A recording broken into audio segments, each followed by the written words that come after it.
Welcome to Verified RX, your prescription for success. Brought to you by the Vizient Center for Pharmacy Practice Excellence. Pharmacy reverse distributors play a key role in making pharmaceutical returns more efficient, helping with processing, financial settlements, and delivering helpful data. They're in a unique spot to support efforts to prevent diversion, speed up inventory returns, and even contribute to sustainability goals. Joining me today to talk about how the back end of supply chain can shape decisions upstream are my colleague Kyle Hoelting, Director of Pharmacy Supply Assurance and Stewardship at Vizient, along with Paige Ivey, Senior National Accounts Director, and Houston Blankinship, Senior Director of Customer Experience for Healthcare Product Operations at Inmar Intelligence. I'm Carolyn Liptak, Pharmacy Executive Director and Vizient Center for Pharmacy Practice Excellence, and your host for today's conversation. Welcome to the podcast. Thanks for having us. Yeah, good to be here. Morning. To get us started today, tell us a little bit more about your backgrounds. Kyle, let's start with you. Yeah, I'll kick us off. I'm a drug information pharmacist by background. In my previous role, I did formulary management and drug policy, along with shortage management prior, during, and throughout COVID.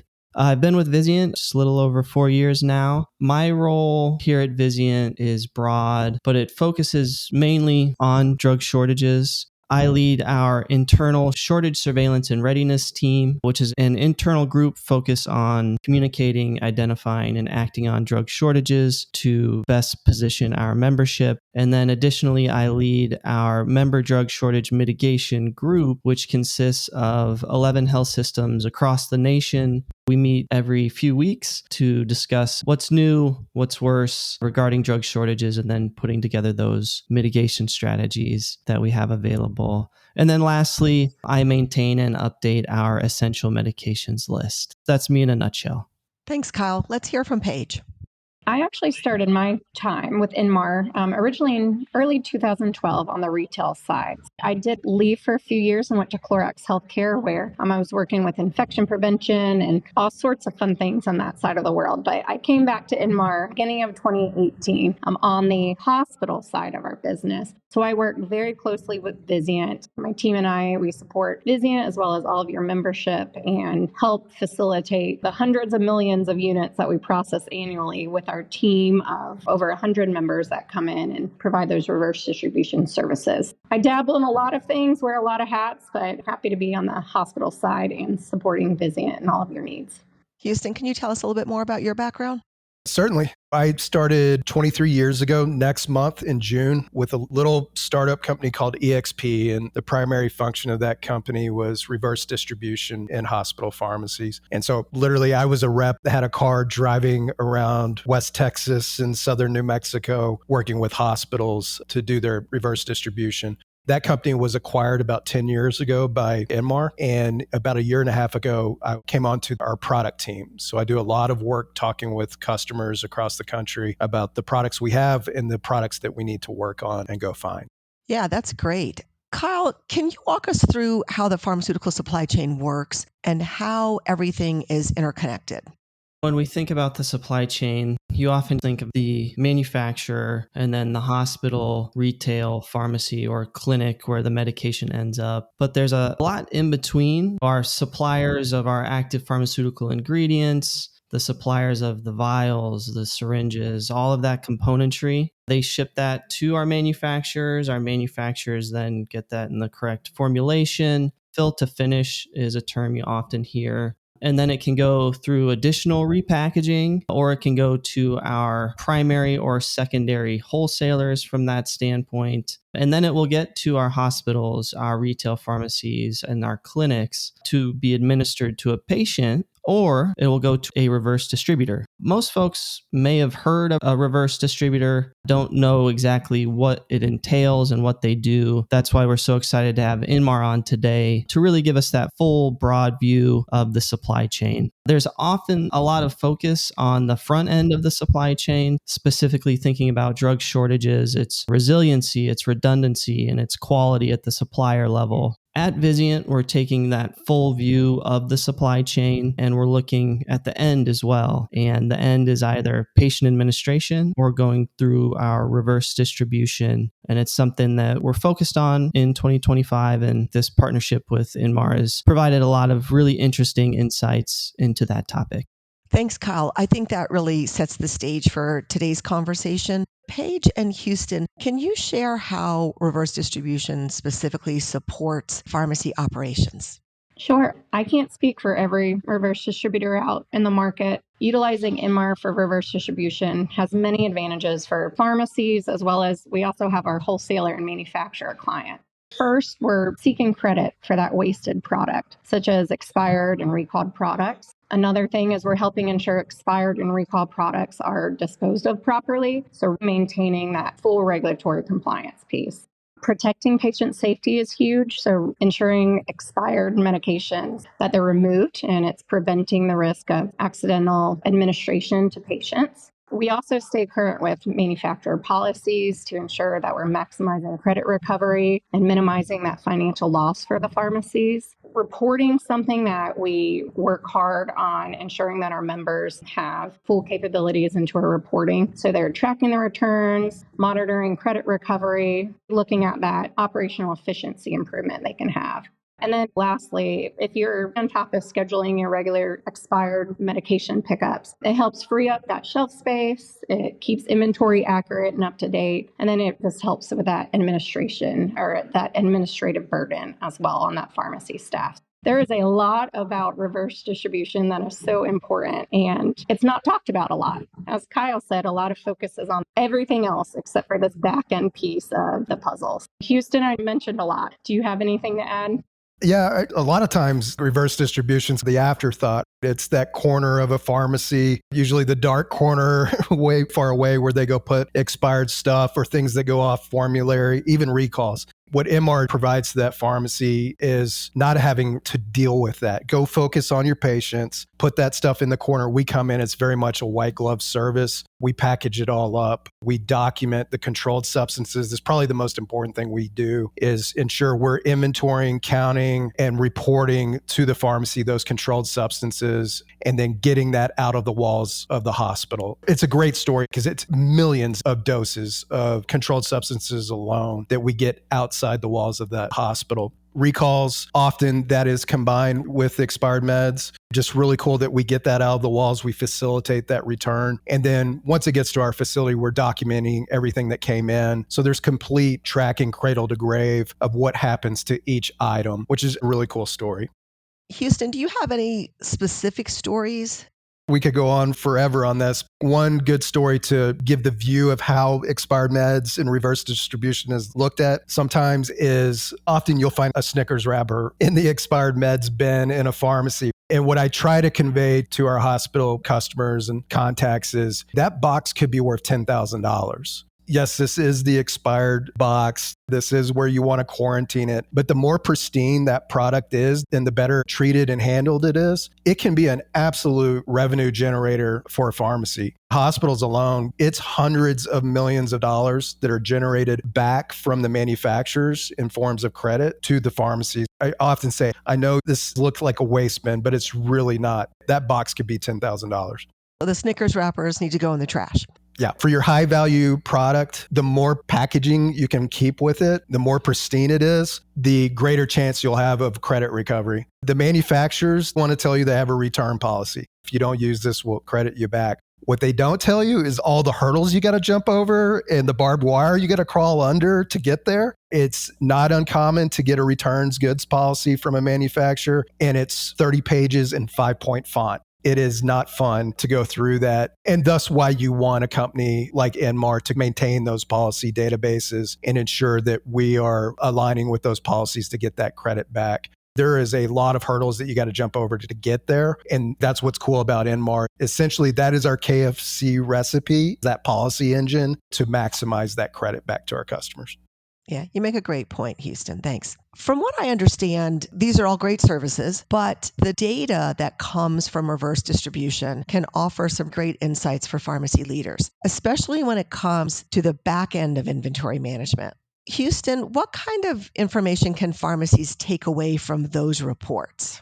Number one, you're going to get final disposition information on each item, each serial number, whether that's returned back for credit, how much you got back, how much you're waiting on from a manufacturer, why something couldn't be returned back for credit. If it had to be wasted, we'll give the reason why. And then where was it wasted, by who, on what date? So you have total tracking of that. That's the blocking and tackling. Those are the fundamental things. What you can gather from our reporting is the insights. Which manufacturers are treating me good, which don't have a return policy. There's some that just don't give credit. There's some that will say, we'll only give credit on a full, complete packaging. Our reporting shows that. We can give insights to, if this is not the only game in town, if there's alternatives for a particular drug, who's more lenient, who's more likely to give credit for that particular drug. A pivotal moment I had with customers when we were sharing data and sharing some of the reporting. After about the 10th time we had done that, they said, what would you do if you were in our shoes? What would be the 5 things that you would do? That was like a trigger that changed those conversations. And at that point, our reporting reflected insights. If I was in the shoes of the pharmacy buyer or the pharmacy director, what are 5 top things that I would do to affect change with reverse distribution? A lot of our reporting and our dashboards are based on that. How can we take actionable change that will affect the pharmacy in a positive way? So these reports can also provide insight into drug shortages. Kyle, can you share with us how this data can give us insight into drug shortages? Houston hit the nail on the head. This data can affect changes within our institutions. Data in the objective sense is needed to understand how shortages impact your facility, potential gaps within your current processes, and how to improve them. Jumping back to 2 concepts that we've been reviewing and highlighting here at Vizient. The first is drug shortage stewardship. That's the implementation of inventory and mitigation practices to reduce your usage at the local level to allow for supply to recover at the national level during these times of shortages. And that second piece applies to reverse distribution is protective purchasing. We've defined protective purchasing as purchasing more than your average daily usage of a drug that's expected to be or is on shortage, so that at your institution you have it on hand to treat patients. That's really what we're here for and what we're doing. We are providing services and medications to patients to help them treat their symptoms or their diseases. And a piece of the protective purchasing is there's an inappropriate and an appropriate way to protective purchase. It's not our role here at Vizient to tell you how to appropriately protective purchase. However, utilizing data supplied from Inmar, you can assess how well or have those conversations about appropriate protective purchasing. So just to give a general example, let's say there is a shortage of a medication at your institution, you purchase more than your typical usage.